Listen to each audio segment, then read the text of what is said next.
台南县北门乡南昆新的王爷祭。王爷通常会用来尊称瘟神，伊嘛有别款的称呼，亲像讲千岁爷、大天顺手、文主、王公、大人等等，是台湾沿海地区渔民的守护神。南昆新大天府伫台南县的北门乡，是伫西元1662年起的，是台湾真济王爷庙的源头。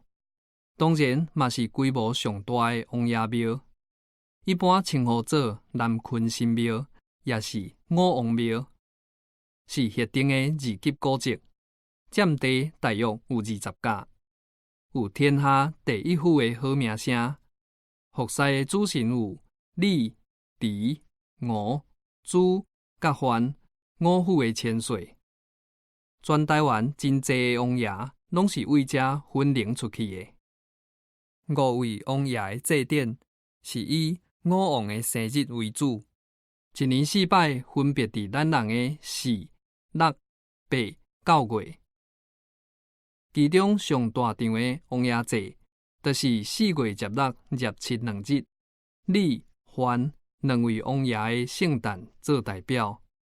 全台湾各地分灵出去的王爷，拢会倒转来挂香过炉，一来庆祝南昆新王的圣诞，二来替家己王爷庙的王爷充电，增加神力。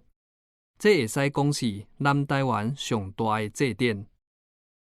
除了信徒甲进香团以外，全台湾王爷庙的东基嘛拢会招行脚到，各地的阵头嘛输人毋输阵，招来到遮大车拼，这嘛是祭典上大的特色。五王庙遐有设真济仙房，号做空龙山庄。